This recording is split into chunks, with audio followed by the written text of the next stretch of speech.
Olá, meu nome é Leila Coutinho, sou psicopedagoga e psicomotricista na Clínica Sensorial e estou aqui hoje para falar com vocês sobre psicomotricidade. Psicomotricidade. Quando se fala em psicomotricidade, muita gente tem dúvida. Qual a função do psicomotricista? O que a psicomotricidade trabalha? Ou se não, já tem uma preconcepção do que seria psicomotricidade, né? Normalmente associa um movimento, ao pular, ao correr, né? E a psicomotricidade, além de trabalhar o ato motor, ela também trabalha o sentir e o pensar.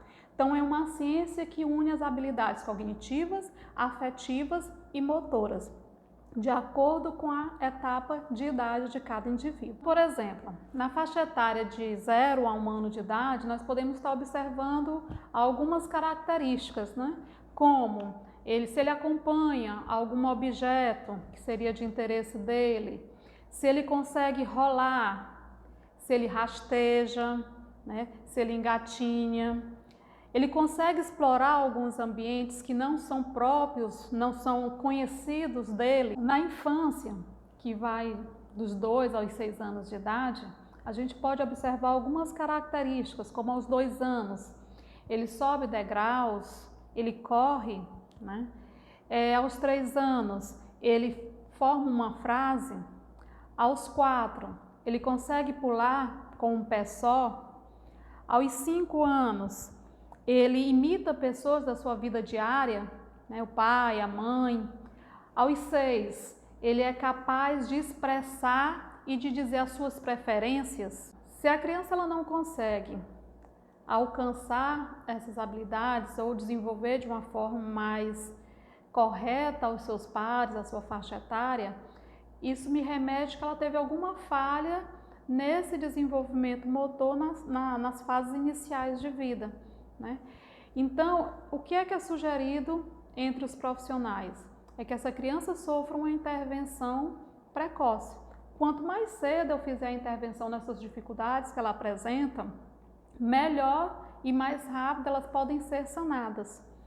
Caso contrário, eu posso estar vendo uma dificuldade maior quando essa criança estiver na escola. Essas dificuldades psicomotoras, elas também podem ser percebidas na escola. De que forma?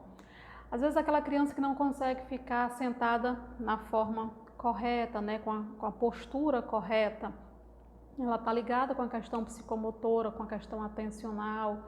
A criança que tem dificuldade com a leitura, com a escrita, com a letra espelhada, com a troca na ordem dessas sílabas, questões relacionadas à parte abstrata que a gente usa muito na matemática, análise gramatical.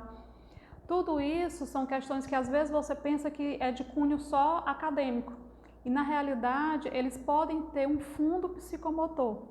Então, a psicomotricidade é uma ciência que reúne o sentir, o pensar e o realizar no ato motor nas diversas etapas do desenvolvimento, né? Do bebê, a infância, a adolescência, o adulto e o idoso. Hoje a gente falou sobre apenas 2 fases, né? Da fase de bebês até 1 ano e a fase da infância até os 6, 7 anos de idade. Caso você perceba que alguma dessas características não está sendo alcançada, procure um especialista. Caso você tenha se interessado sobre esse assunto ou tenha alguma dúvida, você pode estar procurando a gente aqui na Clínica Sensorial ou então nas nossas redes sociais.